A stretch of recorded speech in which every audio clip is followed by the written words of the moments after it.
अस्सलाम वालेकुम। कैफेड lecture 90 practice class का आगाज़ करते हैं। आज की इस क्लास में हमने क्या करना है, चैप्टर 11 जो मॉर्निंग वाली क्लास में हमने स्टार्ट किया था उसके कुछ क्वेश्चंस को डिस्कस करेंगे। अच्छा, एक स्टूडेंट ने अभी इशू शेयर किया है कि चैप्टर 10 के याद करने में टाइम लग रहा है, तो वो अभी चैप्टर 10 तो हमने पढ़ तो लिया है लेकिन वो सारा अभी याद नहीं हो सका। ठीक है, और ये याद रखिएगा चैप्टर 10 आपके सिलेबस में सबसे ज़्यादा मटेरियल याद करने के लिए जिस चैप्टर में है वो चैप्टर 10 है। इसलिए ये नेचुरल है कि ये आपको एक तो इतनी आसानी से याद नहीं होगा, और दूसरा याद होने के बाद अगर आप इसको रिवाइज नहीं करेंगे ना हर तीसरे चौथे, तो ये भूल जाएगा। इसीलिए इसको याद करने के लिए, ताकि आसानी से याद हो जाए, हमने वो 1 पेजर बनाया है। उसका बेसिक पर्पज़ ये था, और किसी चैप्टर में मैंने आपको 1 पेजर तो नहीं दिया, इस चैप्टर में दिया। इसका बेसिक पर्पज़ यही था कि आपके पास, आपके सामने पूरा चैप्टर एक सफ़े पे मौजूद हो और उसमें भी सिर्फ की टर्म्स आपने याद करनी हो। लेकिन स्टिल चूँकि याद करने वाला मटेरियल थोड़ा सा ज़्यादा है तो आपको टाइम लगेगा इसमें, और प्रीवियसली रिवाइज करने हैं। जो एरियाज़ आप याद कर लेते हैं उनको ज़ाहिर है पीरियडिकली रिवाइज भी करना है, तो लाजमी नहीं है, मैंने आपके लिए लाजमी नहीं करार दिया कि अगले 1-2 दिन में इसको आपने लाजमी याद करना है। नहीं, आप अपनी पेस के मुताबिक इसको याद करें।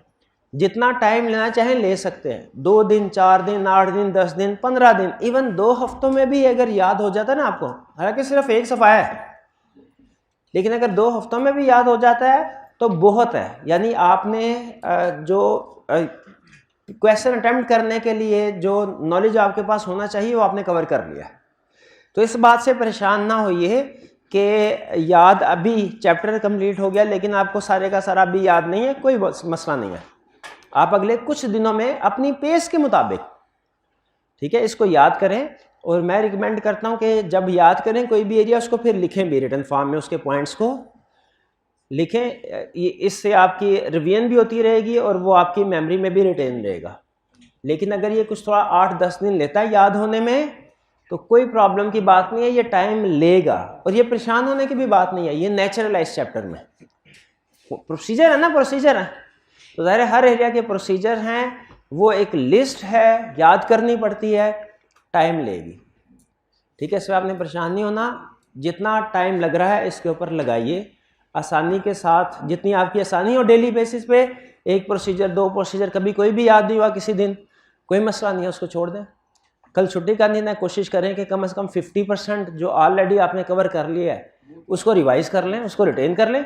ख़ास तौर पे मैंने आपको जो अहम एरियाज बताए हुए हैं, अहम एरियाज, टेंजिबल, इनटेंजिबल्स, इन्वेंट्री, और वो स्पेशल केसेस, खास तौर पे स्पेशल केसेस और प्रोविजन एंड कंटीजेंसी, इनके ऊपर ग्रिप रखें। इंशाल्लाह उम्मीद है कि इसी एरियाज में से टेस्ट ही करेगा, और बाकी आहिस्ता आहिस्ता जो दूसरे एरियाज हैं छोटे छोटे, डेली एक आधा वो भी निकालते जाए। ठीक है, ये नेचुरल है प्रॉब्लम। इस पे आप ये ना समझिए कि जी आप को सही तरीके से समझ नहीं आया या शायद मैंने समझाया नहीं सही तरीके से। ये नेचुरल है, ये इसमें होगा। जब कहीं भी कोई मटेरियल याद करने वाला होता है ना, उसमें नेचुरल होता है कि टाइम लगता है। जी, आप कोई क्वेश्चन पूछ सकते हैं? पॉइंट्स के मिस हो जाते हैं। देखें, पॉइंट्स अगर आपको तकरीबन 80% तक प्रोसीजर याद हो जाते हैं किसी भी एरिया में, तो आप कंफर्टेबल पोजीशन में, इसका मतलब है वो एरिया आपने कंप्लीट कर लिया, उसके ऊपर मजीद टाइम लगाने की ज़रूरत नहीं है। उसके 80% तक जब किसी भी एरिया के प्रोसीजर याद हो जाएं, मजीद टाइम लगाने की ज़रूरत नहीं, उसे सिर्फ आपने 2-4 दिन के बाद रिवाइज करना है एक दफ़ा बस। ये नेचुरल होता है। 100% याद प्रोसीजर याद नहीं होंगे और एग्जाम में रिक्वायर्ड भी नहीं होते। एग्जाम में 100% प्रोसीजर रिक्वायर्ड भी नहीं होते। उसने मार्जिन रखा होता है, मार्जिन ऑफ एरर रख के मार्क्स एलोकेट करता है। आप अगर पास पेपर्स देखेंगे ना किसी एरिया के, अगर 10 प्रोसीजर हैं तो एग्जाम में 6 या 7 नंबर के साथ पूछेगा, ताकि स्टूडेंट अगर 6-7 प्रोसीजर भी लिख देते हैं तो उनको मार्क्स मिल जाए। तो 100% प्रोसीजर याद नहीं करने, 80% अपना बेंचमार्क रखें। किसी भी एरिया की 80% प्रोसीजर याद हो गए, एरिया ख़त्म, अब आगे चले। 100% कोशिश भी नहीं करनी, पढ़ लेने हैं सारे, और अगर याद आ जाए तो लिख भी देने, मतलब ये नहीं कि लिखने भी लिख भी दें, लेकिन अपनी प्रिपरेशन को आपने 100% लेवल पे लेके जाने की कोशिश नहीं करनी, वो ज़्यादा मुश्किल होता है। जो ऊपर का 20% होता है ना मटेरियल याद करना, 80 को 100% पे लेके जाना बहुत ज़्यादा मुश्किल होता है। इससे कहीं ज़्यादा बेहतर है कि नेक्स्ट टॉपिक आप 0 से 60% पे ले जाए।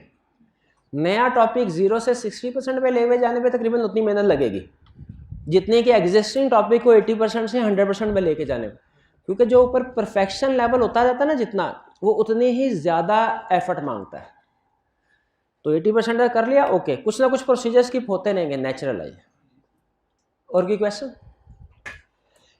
चलिए अब चलते हैं हम अपने रिस्क असेसमेंट की तरफ, चैप्टर 11 के क्वेश्चंस।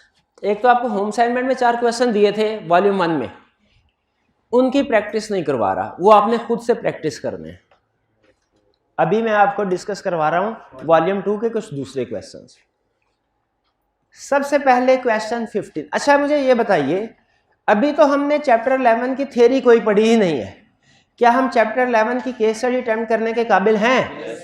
क्यों, कैसे काबिल हैं? इसलिए कि चैप्टर 2 में हमने पढ़ लिया और चैप्टर 10 में। तो जो केस स्टडी अटेम्प्ट करने के लिए नॉलेज रिक्वायर्ड है वो हमारे पास है, लेकिन चैप्टर 11 में कुछ रिप्रोडक्शन का मटेरियल भी है, वो अटेम्प्ट करने के काबिल नहीं है हम।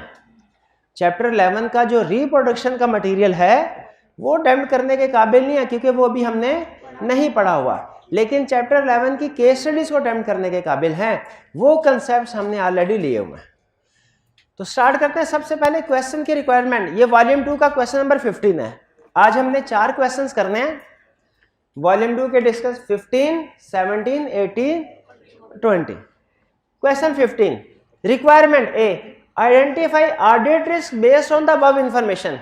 कह रहे जो ऊपर इंफॉर्मेशन है ना, इसमें से ऑडिट रिस्क आइडेंटिफाई कीजिए।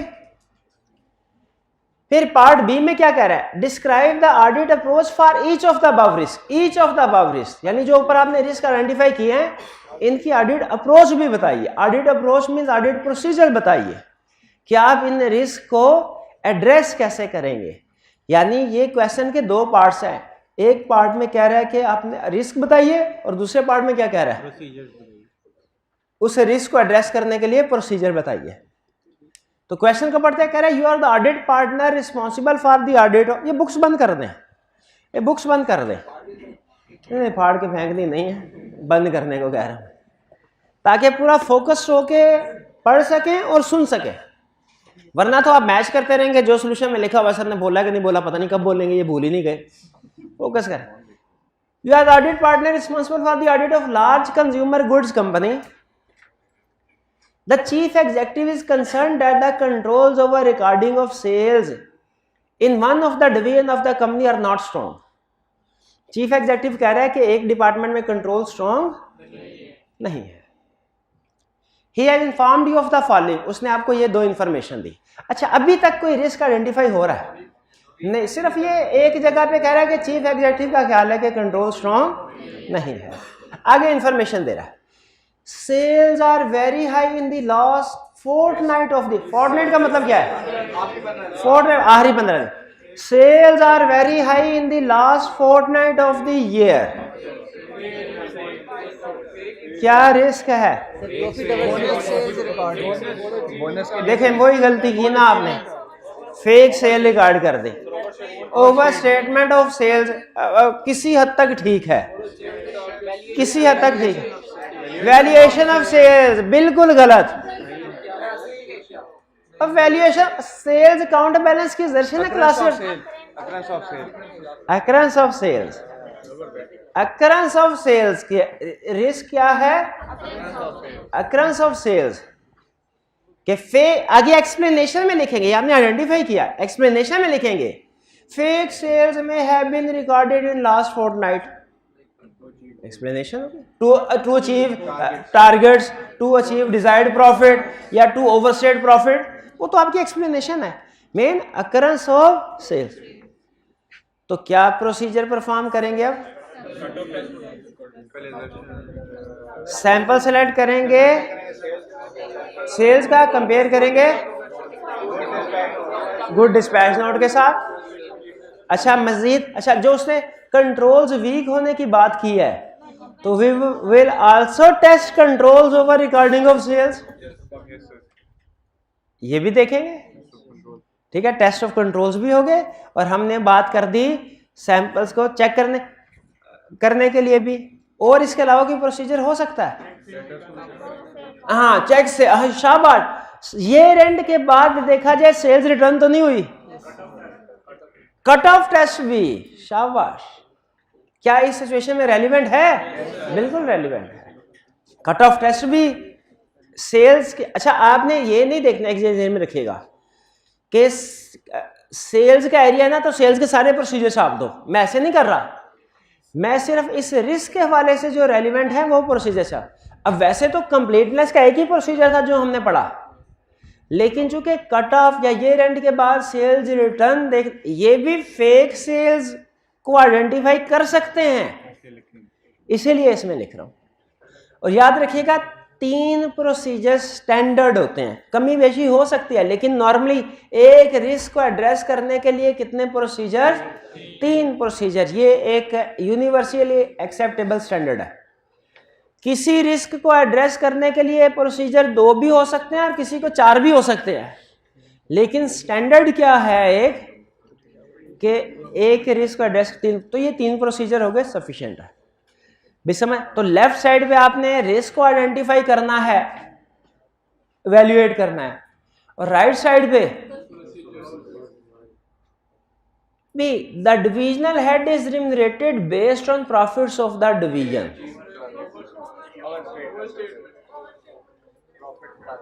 रिस्क क्या है? प्रॉफिट को बढ़ाने के लिए ओवरशेड कर सकता है, ठीक है, आप यूं कह सकते हैं ओवरस्टेटमेंट ऑफ प्रॉफिट। ये रिस्क कौन सा भला? ये risk at financial statement level है, आप नोट कीजिए, रिस्क एट असर्शन लेवल नहीं है। इसकी हेडिंग में एरिया और असर्शन नहीं आ सकते। क्यों नहीं आ सकते? ये रिस्क एट असर्शन लेवल नहीं है, risk at financial statement level है, यानी इसका इफेक्ट बहुत से एरियाज पे आ रहा होगा।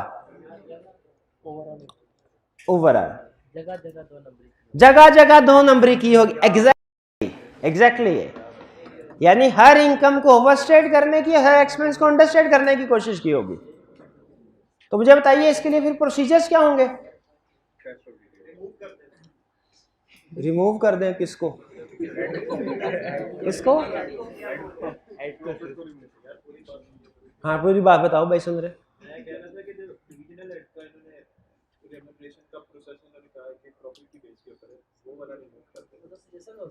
बोला भाई नहीं, चीफ एग्जेक्टिव को रिमूव कर दें, उनकी पॉलिसी को चेंज करवा दें। हम ऑडिटर हैं, हम ना उस चीफ एग्जेक्टिव को रिमूव कर सकते हैं, ना ही उनकी इस पॉलिसी को चेंज कर सकते हैं।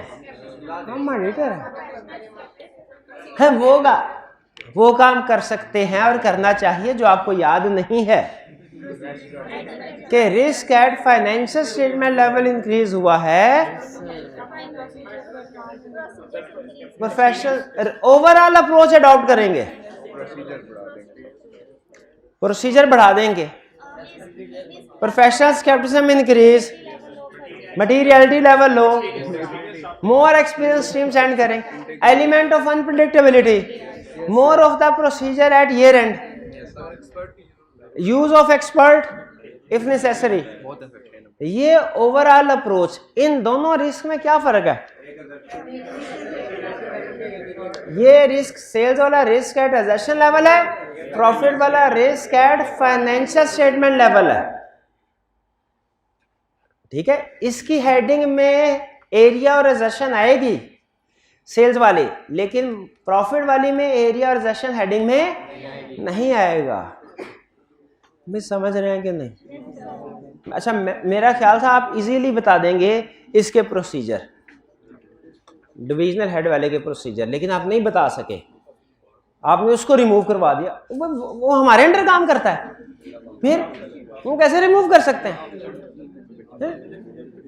आज घर में दाखिल ना होना, खबरदार। मैं ये पाबंदी लगा सकता हूं? नहीं भाई,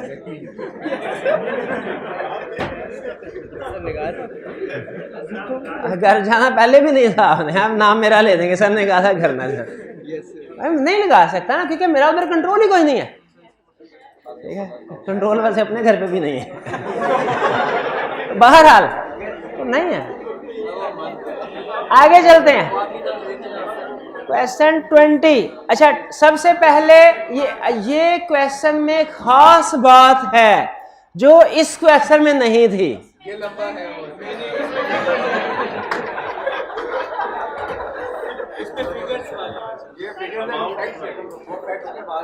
ये क्वेश्चन है सिर्फ रिस्क असेसमेंट थ्रू फैक्ट्स वाला, यानी इसमें सिर्फ फैक्चुअल इंफॉर्मेशन है, डिस्क्रिप्टिव इंफॉर्मेशन है, अमाउंट्स में नहीं, इसमें दोनों है। और एग्जाम में गेस कीजिए ज्यादा चांस किसको है। वैसे रिस्क असेसमेंट थ्रू फैक्ट भी आ सकता है, फिगर्स भी आ, लेकिन ज्यादा चांस है इसी तरह कॉम्बिनेशन के साथ कि कुछ रिस्क हमने फैक्ट से निकालने होंगे, कुछ फिगर्स। अच्छा, अब एक चीज में, अच्छा पहले तो रिक्वायरमेंट पढ़ लेते हैं, फिर मैं आपको एक खास बात बताऊंगा जिससे आपको लगेगा ये क्वेश्चन, अभी आपको लग रहा है क्वेश्चन बड़ा मुश्किल है। नहीं लगना चाहिए, ये शुरू के क्वेश्चन हर टॉपिक के मुश्किल लगते हैं, नेचुरल है, लगना चाहिए मुश्किल।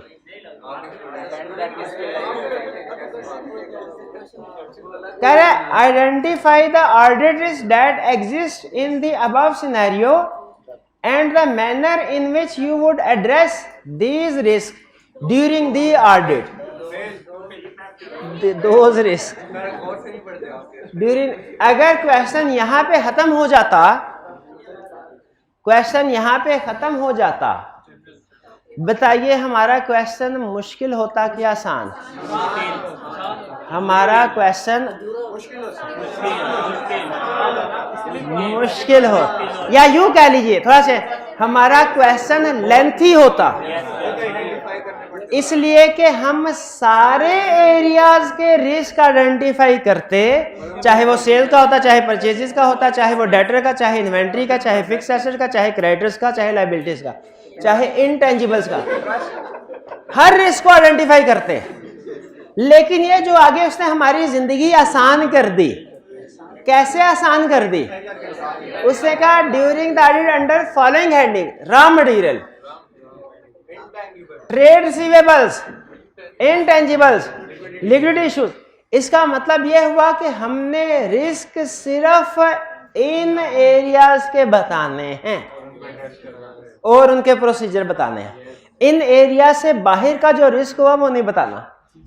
ठीक है, अच्छा इसमें एक जगह पे शायद यही क्वेश्चन था या कोई और, मुझे याद नहीं, एक जगह पे रिस्क था इंपेयरमेंट का। तो स्टूडेंट कहने लगा सर जहां कहीं एसेट्स डिस्ट्रॉय होते हैं, वो एसेट्स जो प्रोडक्ट बना रहे हो वो ऑब्सोलीट हो जाए, लॉस मेकिंग में चली जाए, तो आप हमेशा कहते हैं इंपेयरमेंट होनी चाहिए। यहाँ पे भी एसेट डिस्ट्रॉय हो रहा है, उसकी प्रॉफिटेबिलिटी डिक्रीज हो रही है प्रोडक्ट की, इसमें इंपेयरमेंट आपने क्यों नहीं लिखा? तो क्यों नहीं, रिक्वायर नहीं किया उसने जो रिक्वायर किया है हम वही लिखेंगे। क्लियर? अच्छा, अब एक बहुत आपको कुछ चीजें अहम बताता था, आपने लिखते जाना है। एक तो मैंने आपको अहम चीज ये बताई, पहले इक्वेशन, इस एक शुरू का सफा या एंड पे का सफा, इक्वेशन बताई कि chapter 11 is equal to chapter 2 plus chapter 10। ठीक है, फिर दूसरी बात ये बताई कि risk can be identified through facts as well as through figures. ये बता दें,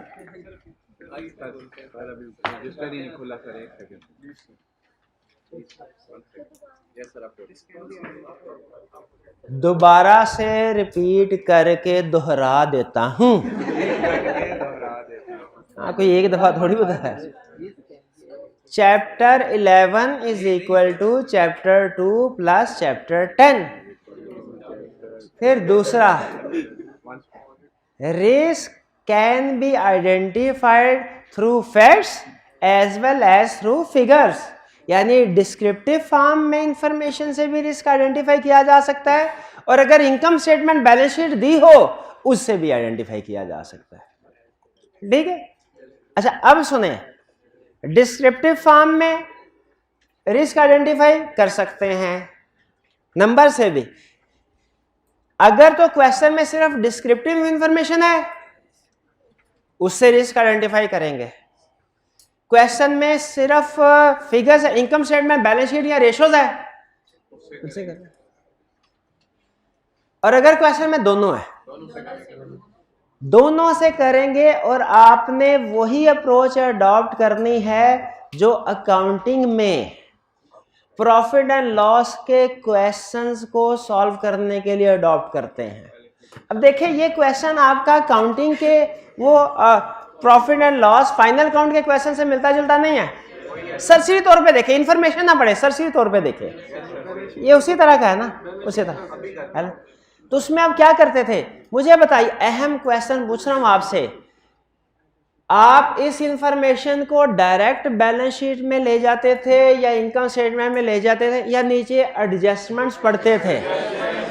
अगर कोई एडजस्टमेंट किसी आइटम को इफेक्ट कर रही है तो आप उससे रिलेट करके सॉल्यूशन में लिखते, ऐसे ही होता था ना।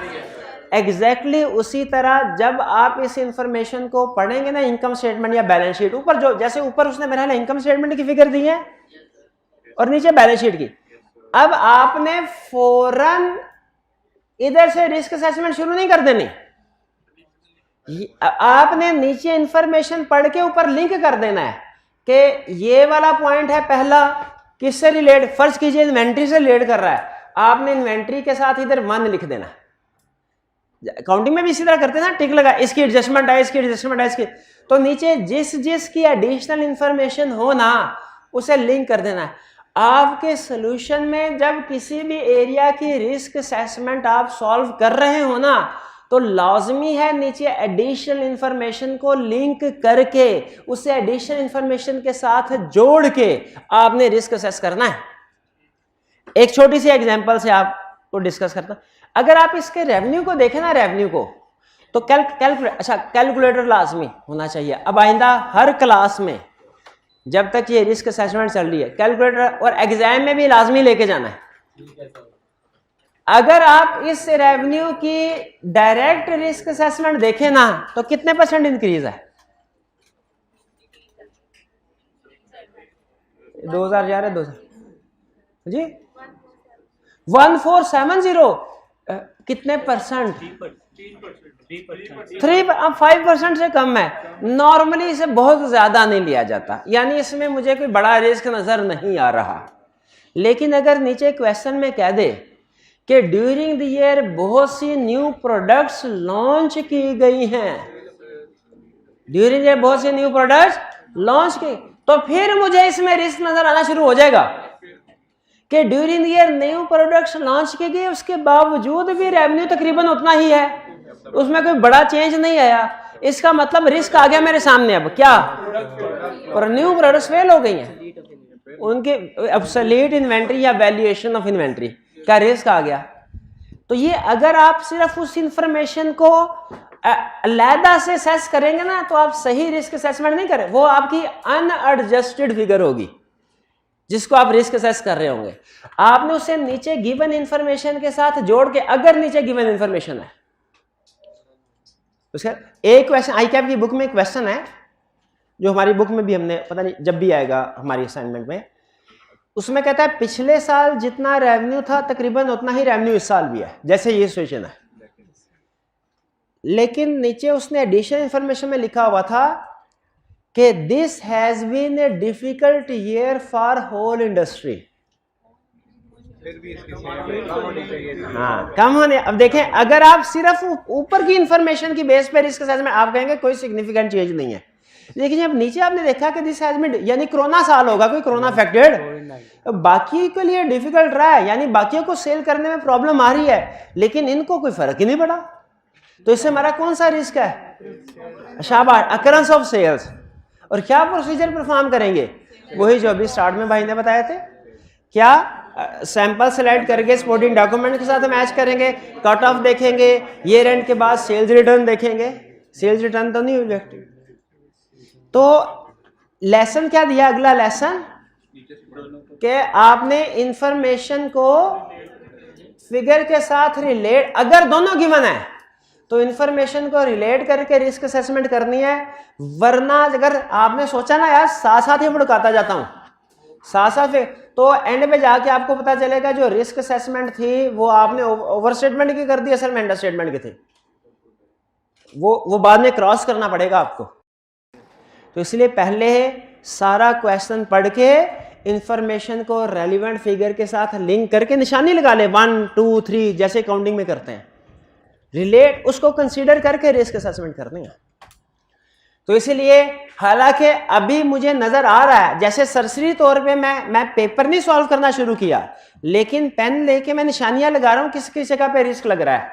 फिलहाल मुझे रेवेन्यू में रिस्क कह रहा है, you have been appointed as the auditor of T pharmaceutical limited. Appointed के लफ्ज से पता चल गया क्या, फर्स्ट ईयर ऑफ ऑडिट है। तो एक तो अगर उसने मुझे क्लोज ना रिक्वायरमेंट ओपन एंडेड होती ना, ओपन एंडेड, तो मैं यहां पे एक रिस्क लाजमी लिखता। कौन सा रिस्क, इनिशियल ऑडिट। अगर इनिशियल ऑडिट में रिस्क ज्यादा होता है तो इनिशियल ऑडिट का रिस्क लाजमी, लेकिन उसने क्वेश्चन को ओपन एंड नहीं रखा, उसने क्लोज कर दिया कि भाई मैंने जो 4 कैटेगरीज बताई हैं इसी के रिस्क बताओ, बाकी ना बताओ। मैंने भी कहा ठीक है इसको छोड़ दें, आगे चलें। For an extract from the draft financial statement is presented below. कह रहा है फाइनेंशियल स्टेटमेंट से ये एक्सट्रैक्ट करने का। रेवेन्यू, मुझे इनमें कोई रिस्क नजर नहीं आ रहा फिलहाल। फाइनेंस चार्जेस पिछले साल 1200 इंक्रीज हो गया।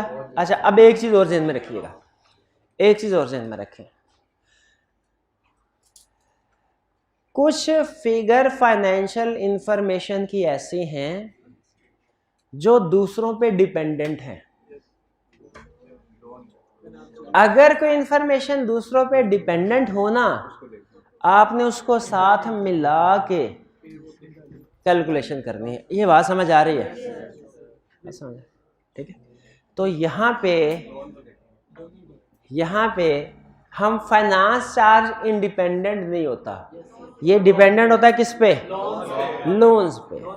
तो लोन्स हैं ये लॉन्ग, शॉर्ट टर्म और लॉन्ग टर्म दोनों लोन हैं।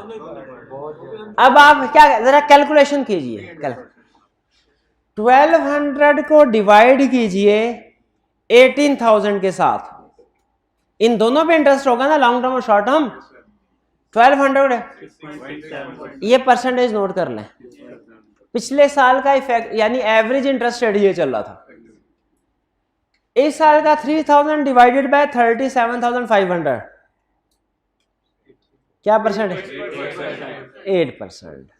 ज्यादा आ रहा है।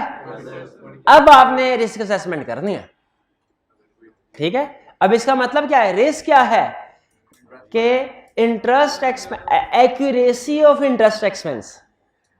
रिस्क क्या है, एक्यूरेसी हो कि इंटरेस्ट एक्सपेंस कैलकुलेट करते हुए कैलकुलेशन गलत हो सकती है, या रेट हो सकता है गलत, या पीरियड गलत ले लिया हो या रेट गलत ले लिया। Accuracy of interest, clear, agree कर रहे हैं? तो इसके प्रोसीजर क्या होंगे, वही जो एरिया में पढ़े थे, obtain loan agreement, confirm rate from therein, recheck calculation. समझ आ रही है क्या? इसमें नई चीज हमने क्या सीखी है इस वाली एग्जांपल में, फाइनेंस के हाँ रिलेट करना है इसको, जो इंफॉर्मेशन दो। इसका मतलब यह अगर किसी एरिया, कोई एरिया रिलेट कर रहा है नॉन फाइनेंशियल इंफॉर्मेशन से, डिस्क्रिप्टिव से, उसको उससे रिलेट करके रिस्क असेसमेंट करनी है। अगर कोई एरिया किसी दूसरे से रिलेट कर रहा है, दूसरे उसको भी रिलेट। प्रॉफिट आफ्टर टैक्स कोई रिस्क असेसमेंट नहीं करने। कोई स्टूडेंट बता सकता है क्यों? हाँ जी, क्योंकि प्रॉफिट आफ्टर टैक्स, जो प्रॉफिट है ना, ये इन इटसेल्फ कोई एरिया नहीं होता, ये दूसरे एरिया से मिलके बनता है। तो इसलिए अगर आपने दूसरे एरिया में रिस्क असेसमेंट कर लिया है, इसमें रिस्क असेसमेंट करने की जरूरत नहीं है। आपको एक इंटरेस्टिंग एग्जांपल देता हूं इससे। एक और क्वेश्चन में उसने कहा, ये है 2021, 2022 22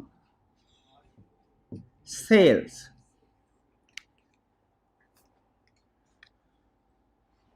21 में थी 1000, 22 में है 1200। नीचे लिखा है this has been a difficult year due to corona conditions. क्या रिस्क है कोई? कौन? अकरम सबसे, शाबाश शाबाश। अब इसको थोड़ा चेंज करते हैं, ये 1200 नहीं 800, ये 1000 ही है। अब रिस्क है कोई?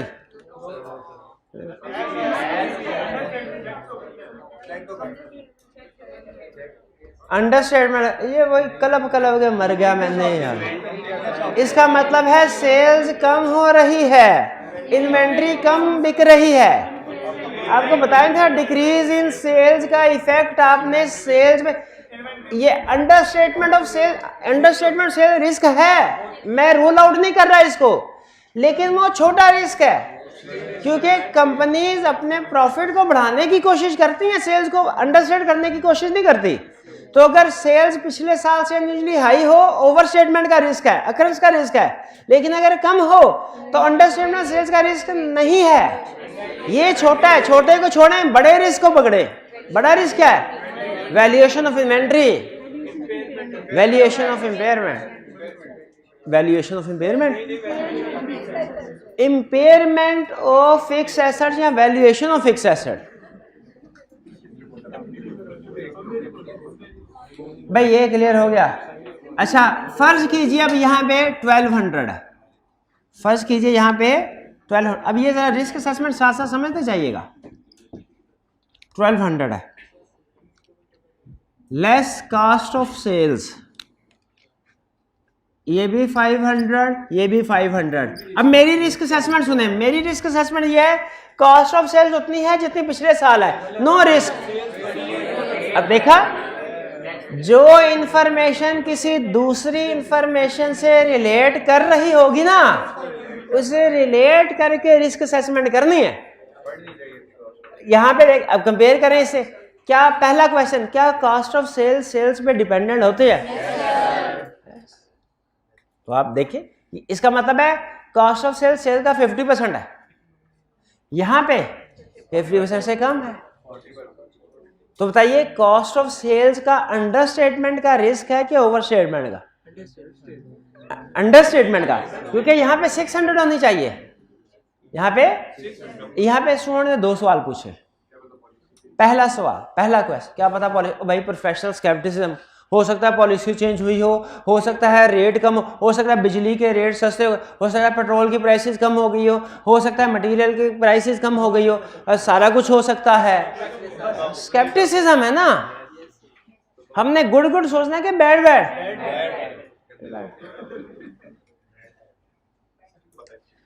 किसी को, मैं अक्सर रिस्क सेट में बात कहता हूँ प्रोफेशनल स्केप्टिसिज्म में, किसी को 2 ऑप्शंस हैं।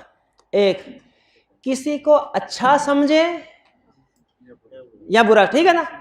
पहली ऑप्शन, किसी को बुरा समझे और हम गलत साबित हो जाए, इसमें हमारा नुकसान तो नहीं है ना। लेकिन किसी को अच्छा समझे और गलत साबित हो जाए, इसमें नुकसान है। तो बताइए हमें स्टार्ट कहां से लेना चाहिए? अपने सिक्योर करना है ना। क्या कह रहा है? किसी को अच्छा, हाँ, तो इसीलिए हम हमेशा बुरा समझते हैं ताकि इसमें अगर गलत साबित हो, जैसे हो सकता है कि सारी चीजें जो आपने की ठीक हो, लेकिन अगर ऐसी हो जाती हैं तो इसमें हम फायदे में ही हैं, नुकसान में नहीं है, ठीक है। इसीलिए हमने, लेकिन अगर हमने अच्छा सोचा, शुभ सोचा और बाद में गलत साबित हो गए, उसका नुकसान ज्यादा है। तो स्केप्टिसिज्म क्या कहता है? बुरा, ये सेफर है। इसमें अगर आप सही साबित हो गए फिर भी सेफ साइड पे हैं, गलत साबित हो गए फिर भी सेफ साइड पे है। बुराइयां, हाँ बुराइयां ढूंढनी है, इसमें कोई शक नहीं। स्केप्टिसिज्म का मतलब ही यही है, गलत सोचना किसी के बारे में कि वो बंदा हमें धोखा दे सकता, ठीक है। अच्छा, ये क्लियर हो गया आपको? ये अब सोच रहे हैं ना क्यों नहीं पहले ऑडिट पढ़ा है? 4 साल पहले ही ऑडिट पढ़ लेते तो ये नौबत ना होती। अब अच्छा, दूसरा कहने लगा सर आप मैथमेटिकली तो सही कह रहे हैं कि ये 50% ये अंडरस्टैंडेड है, लेकिन लॉजिकली सही नहीं सोच रहे। आप कह रहे हैं कि दिस में बी रॉन्ग, दिस ये भी तो ये हो सकता है कि ये अंडरस्टेटेड ना हो बल्कि ये ओवरस्टेटेड हो ये साल। हाँ, इसका जवाब क्या है? पिछले साल का ऑडिट हो चुका होता है, पिछले साल की रिस्क असेसमेंट हमने उसको नहीं छेड़ना, हमने इस साल की रिस्क असेसमेंट करनी है। ये ज़हन में रखिएगा। पिछला साल ऑडिटेड है, वेरीफाइड है, उसमें कोई प्रॉब्लम नहीं है। तो ये आ गया हमारा ग्रॉस प्रॉफिट। ये कितना आ गया? 700, 500। अच्छा, सम टाइम ऐसा होता है आपको इसी तरीके से सेल्स की फिगर क्वेश्चन में ज़्यादा मिलेगी, कॉस्ट ऑफ सेल्स की ज़्यादा, और आपसे कहेगा कि रिस्क असेसमेंट कीजिए। सेल्स की ज़्यादा रिस्क असेसमेंट करनी है आपने, परचेजेस की अलहदा करनी है। लेकिन सम टाइम आपको अलहदा इंफॉर्मेशन नहीं देता, आपको जीपी रेशो दे देता है। जैसे इस क्वेश्चन में कहेगा जीपी रेशो इज कितनी है, इधर 50% है और इस साल कितनी है? जीपी रेशो कितनी है भाई? जीपी रेशो 40% कैसे आ सकती है? 50 से ज्यादा होगी। तो ये आपकी काउंटिंग है।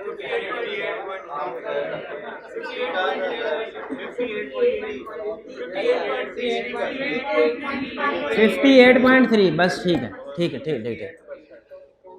इसका तकरीबन अब मैं 60% बोलूंगा इसको, 50% और 60%। अब अगर सिर्फ परसेंटेज दे दे, पिछले साल जीपी रेशो 50% है, इस साल 60% हो गई, हम जीपी रेशो से कैसे रिस्क असेसमेंट करेंगे? याद रखिएगा, ग्रॉस प्रॉफिट में दोनों फिगर शामिल हैं, सेल्स भी, कॉस्ट ऑफ सेल्स भी। तो आपने दोनों में रिस्क असेसमेंट करनी है, सेल्स में भी, कॉस्ट ऑफ सेल्स में भी। अब मुझे बताइए, जीपी रेशो पिछले साल 20% थी, सेल थी 1 मिलियन, सेल्स कितनी? 1 मिलियन। जीपी रेशो कितनी? 20%। इस साल सेल्स डबल हो गई, 2 मिलियन हो गई, जीपी रेशो कितनी होगी? कोई नहीं बोलेगा। 40%।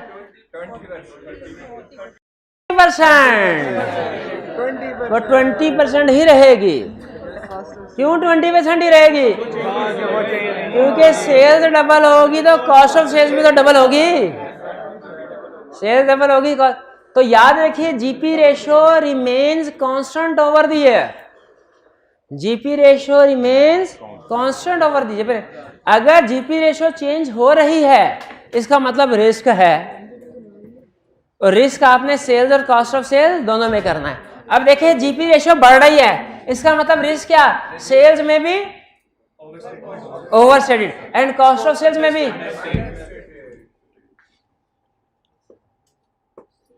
बे क्लियर हुई है बात?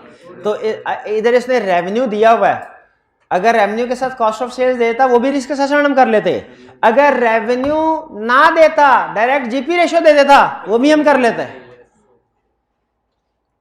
इधर निशान लगा दिया, इधर भी लगा दिया। अभी सिर्फ निशान लगा रहा हूं कि इस चीज में रिस्क है, सोल्यूशन नहीं कर रहा। अभी क्यों नहीं कर रहा? अभी आगे इंफॉर्मेशन हो सकता है उसको रिलेट करना, उसमें कुछ ना कुछ तो ऐसी चीज होगी जो ऊपर एडजस्टमेंट करनी होगी हमने। प्रॉफिट आफ्टर टैक्स नहीं, ग्रॉस प्रॉफिट वगैरह का। इनटेंजिबल एसेट्स, अच्छा इनटेंजिबल एसेट्स अगर पिछले साल 5000 है, इस साल भी 5000 है, रिस्क है? थोड़ा बहुत नहीं, रिस्क है। इनटेंजिबल एसेट्स में बाय नेचर रिस्क होता है, उन्हें फिजिकली वेरीफाई करना मुश्किल होता है। इनटेंजिबल एसेट में रिस्क होता है एग्जिस्टेंस एंड वैल्यूएशन का, उनकी एग्जिस्टेंस वेरीफाई करना मुश्किल है। क्यों? नजर नहीं आता। उनकी वैल्यूएशन करना मुश्किल, क्यों? इनटेंजिबल एसेट्स की नॉर्मली मार्केट वैल्यू नहीं होती, टेंजिबल एसेट्स में आपको तकरीबन हर एसेट की चंद एक एक्सेप्शन मार्केट मिल जाएगी। इनटेंजिबल एसेट्स में नॉर्मली मार्केट वैल्यू नहीं होती। तो इनटेंजिबल एसेट्स में दो रिस्क तो आएंगे ही आएंगे, चाहे ड्यूरिंग द ईयर कोई भी नया इंटेंजिबल एसेट ना आया हो। कौन कौन सा? एग्जिस्टेंस वैल्यू, इसमें तो जरूर आएगा, इसमें तो जरूर आएगा एग्जिस्टेंस। क्यों? क्योंकि ड्यूरिंग द ईयर 4000 ऐड हुए हैं। रिस्क किस चीज का रिस्क है? एग्जिस्टेंस वैल्यूएशन का। है कोई स्टूडेंट जो प्रोसीजर बता सके इसके? इसके प्रोसीजर वही हैं जो इंटेंजिबल्स में पढ़े थे।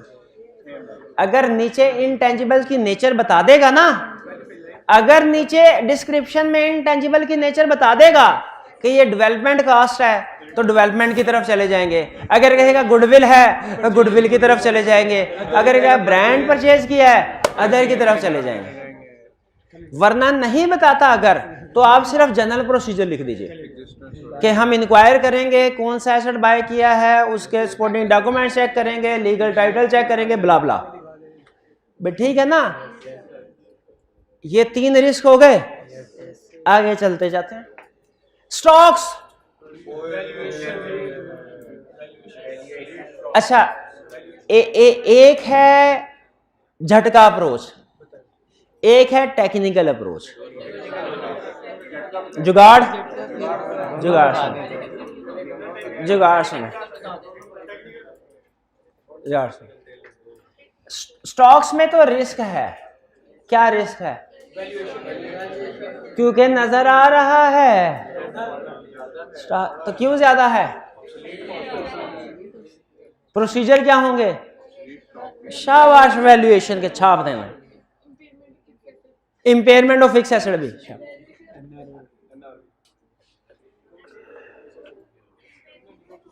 अच्छा, इधर फिक्स एसेट नहीं है, चलें ठीक है, इंपेयरमेंट ऑफ फिक्स एसेट भी ठीक है। एक कंसेप्ट ज़हन में है, लेकिन क्वेश्चन आएगा ना फिर बताऊंगा, क्योंकि जब इंफॉर्मेशन सामने हो ना फिर बताएं तो ज़्यादा अच्छा समझ आता है। गायबाना एक्सप्लेन करते रहना कि ऐसा होगा तो ऐसा होगा, वो सही तरीके से समझ नहीं। ठीक है, स्टॉक में रिस्क असेसमेंट हो गई। रिसीवेबल में, रिसीवेबल भी इंक्रीज हो रहे हैं वैल्यू। अच्छा अब सुन लें, अब सुन लें, ये है जुगाड़ अप्रोच। डायरेक्ट कंपेयर कर लो। अब टेक्निकल, चूंकि डेटर्स रिलेट करते हैं सेल्स से, तो जिस तरह हमने कॉस्ट ऑफ सेल्स के परसेंटेज कैलकुलेट किए थे, फाइनेंस को लोन के साथ रिलेट किया था, इसकी भी परसेंटेज देख ले कितने परसेंट बनता है। क्या तकरीबन उतना ही है जित परसेंट?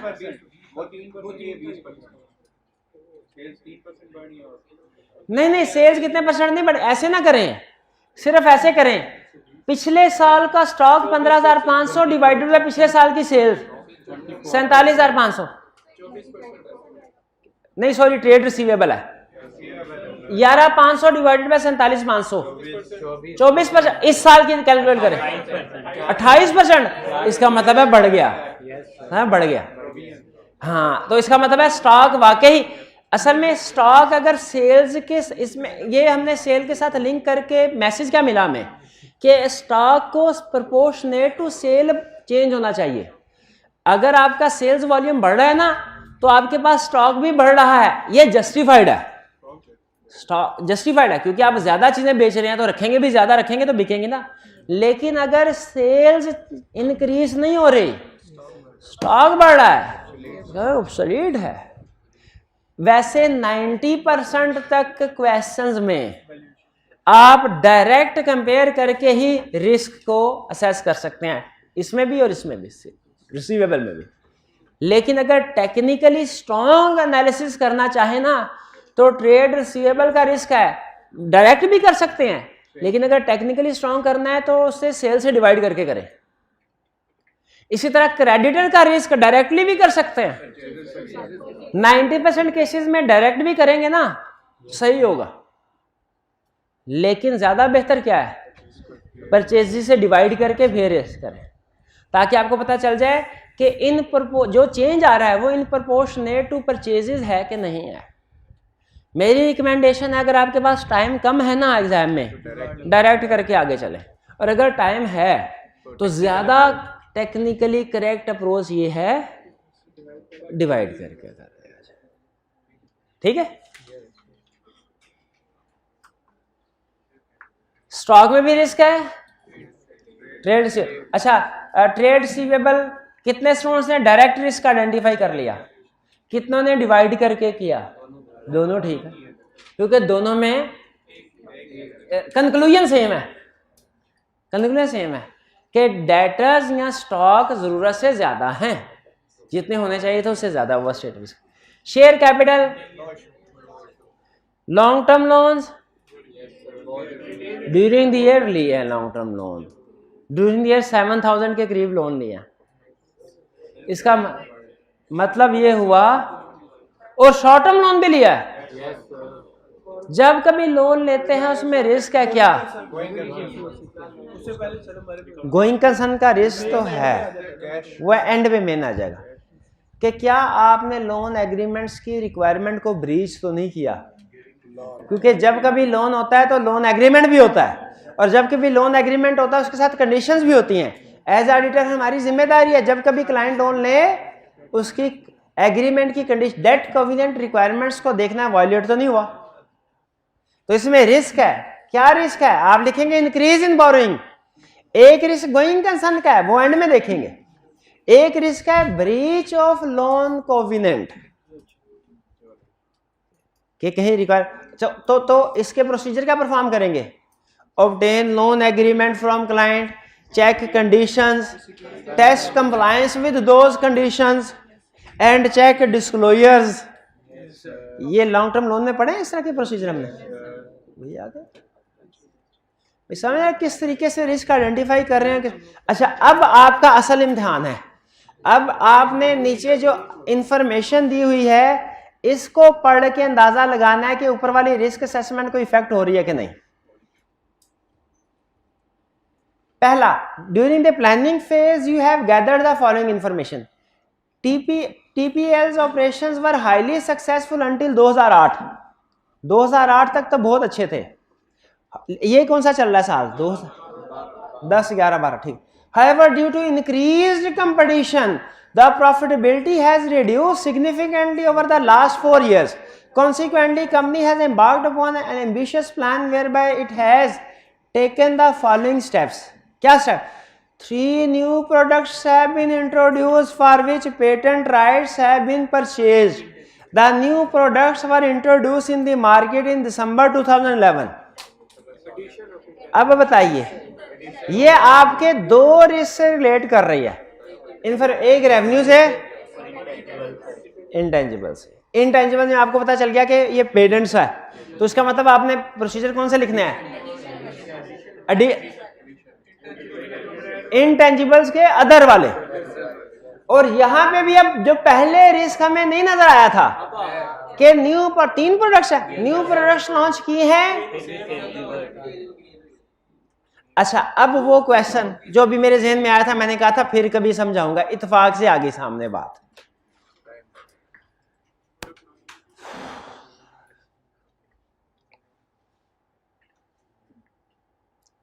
मैं जरा अल्फाज का चुनाव कर रहा हूं कि कैसे समझाऊं।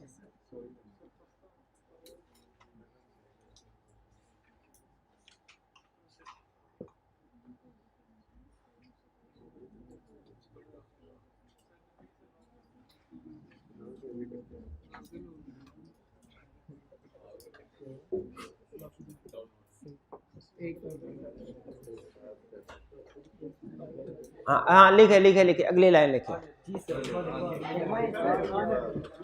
लिखे लिखे लिखे।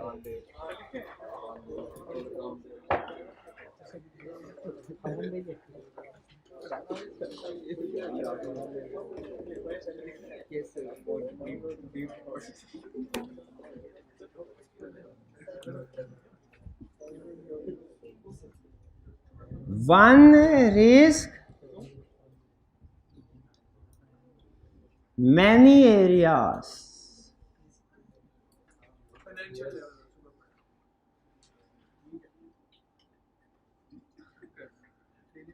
या आप क्या चलें, many area.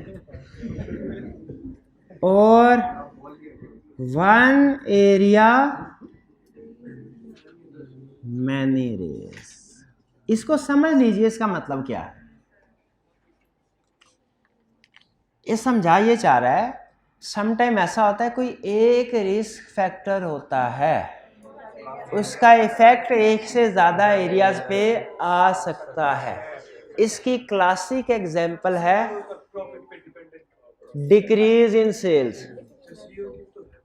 Decrease in sales, हाँ सीईओ की भी है, वो रिस्क एट लेवल है। लेकिन यहाँ पे अब मैनी एरियाज आपके एग्जाम पॉइंट ऑफ व्यू से बता रहा हूँ कि आपने एक रिस्क की वजह से दो है डिग्री, एक रिस्क का इफेक्ट ज्यादा एरियाज पे आ गया, डिक्रीज इन सेल्स थी, इन्वेंट्री पे भी आया, और आपने बताइए इनकी अलग-अलग रिस्क असेसमेंट और प्रोसीजर बनाए कि इकट्ठे? अलग-अलग। ये ज़हन में रखिएगा, क्यों भला? क्योंकि एरियाज अलग-अलग थे। गौर से सुनेगा ये बात, एरियाज अलग-अलग थे। अगली बात, जिस सम टाइम ऐसा होता है कि एक इंफॉर्मेशन का, एक रिस्क का इफेक्ट मल्टीपल एरियाज पे होता है, आपने हर एरिया को अलग लिख के अलग प्रोसीजर लिखने हैं। एग्रीड? सम टाइम ऐसा होता है कि एक ही एरिया में मल्टीपल इंफॉर्मेशन की वजह से रिस्क आ रहा होता है। एक एरिया में मल्टीपल इंफॉर्मेशन की वजह से रिस्क आ रहा होता है। आपने उस एक एरिया में बताइए एक ही इंफॉर्मेशन की वजह से रिस्क लिख देंगे कि सारी रीजंस लिखेंगे? इसमें एक ही एरिया होगा, उसके अंदर दो तीन जितनी भी इकट्ठी करके इकट्ठे प्रोसीजर लिखेंगे, इकट्ठे प्रोसीजर लिखेंगे। तो बात समझ आ रही है? तो हमने देखना है अगर एरिया डिफरेंट है प्रोसीजर भी डिफरेंट होंगे, अगर एरिया सेम है प्रोसीजर भी सेम होंगे। एग्जाम्पल सुनिए, एक मैंने आपको सेल्स की एग्जाम्पल, अब अगली एग्जाम्पल सुनिए। इस क्वेश्चन में इन्वेंट्री में रिस्क है, वैल्यूएशन रिस्क है ना, दो रीजंस की वजह से। एक इंक्रीज हो रहा है, इन्वेंट्री इंक्रीज हो रही है, इस वजह से रिस्क है। और दूसरा किस वजह से रिस्क है कि न्यू प्रोडक्ट्स लॉन्च की हैं जो फेल हो गई हैं। न्यू, इसमें वैल्यूएशन ऑफ इन्वेंट्री में दो रिस्क हैं। एक किस वजह से? स्टॉक बढ़ा है, इंक्रीज इन स्टॉक की वजह से, और दूसरा failure of new products. Reasons दो हैं, इंपैक्ट एक ही है, दोनों का इंपैक्ट वैल्यूएशन ऑफ डेटर्स पे ही है। मुझे बताइए ये कौन से वाला केस बनता है, ऊपर वाला नीचे वाला? दूसरे वाला। बताइए मुझे क्वेश्चन सॉल्व करते हुए ये अलहदा रिस्क लिखूं, इसके प्रोसीजर अलहदा लिखूं, ये अलहदा रिस्क लिखूं, इसके प्रोसीजर अलहदा लिखूं, कि दोनों रिस्क इकट्ठे कर दूं क्योंकि एक ही एरिया पे हैं। क्यों? क्योंकि एक, ये ध्यान में रखे, क्यों? क्योंकि सेल्स के इकट्ठे नहीं किए थे, डिक्रीज इन सेल के, वो क्यों नहीं किए थे इकट्ठे? वो डिफरेंट एरिया, एक इन्वेंट्री में था, एक फिक्स है। इसमें दोनों रिस्क हैं, एक ही एरिया, वैल्यूएशन ऑफ डेटर्स। क्या मैं अलग-अलग लिखूं, रिस्क इकट्ठे कर दूं और उसके आगे प्रोसीजर भी एक ही दफा लिखूंगा? ये समझ आया अटेम्प्ट करना कैसे करना है एग्जाम में? ये ज़हन में रखिएगा। एग्जाम में कुछ नॉर्मली क्या होता है, एक रिस्क एक ही एरिया को अफेक्ट कर रहा होगा। नॉर्मली क्या होता है, एक रिस्क एक ही एरिया को अफेक्ट कर रहा होता है। लेकिन समटाइम्स ये एक्सेप्शन सामने आती हैं कि एक रिस्क मल्टीपल एरियाज को इफेक्ट कर रहा होता है, जिसकी क्लासिक एग्जांपल क्या है, डिक्रीज इन सेल। और बाज़ औक़ात ऐसा होता है कि एक रिस्क मैनी एरियाज को इफेक्ट कर रहा होता है, और बाज़ औक़ात मैनी रिस्क एक एरिया को इफेक्ट कर रहे हैं, उसमें आपने उसको एक ही बनाना है।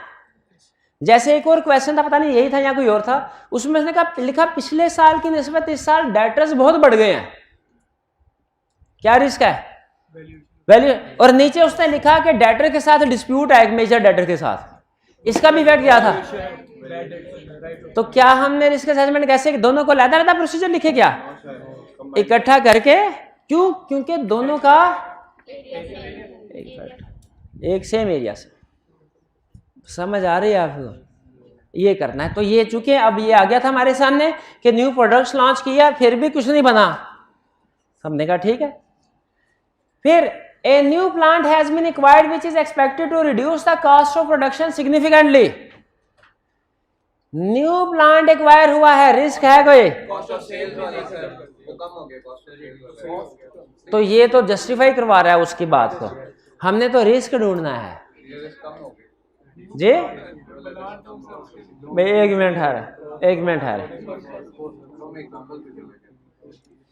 एक तो मुझे इसमें जो यहाँ पे रिस्क पहले नजर नहीं आया था अब नजर आ गया, क्या? Addition to fix assets. Addition to fix assets का रिस्क आ गया।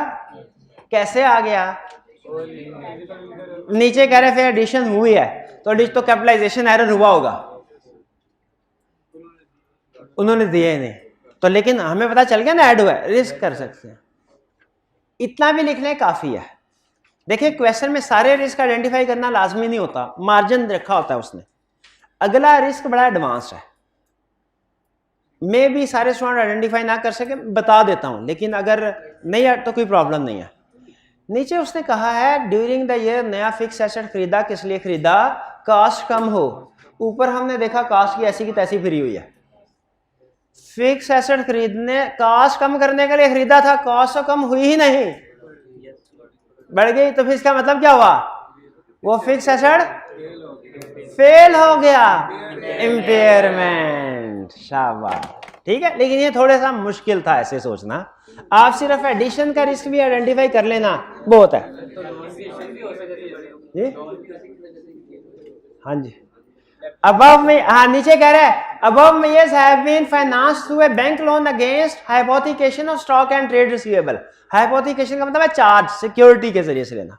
तो ये हमने बता दिया है कि ऊपर लोन लिया है ना नया, जब भी हमेशा लोन लेते हैं उसमें रिस्क होता है कि उसकी जो कंडीशंस हैं, रिक्वायरमेंट्स को ब्रीच ना किया हो कहीं क्लाइंट ने।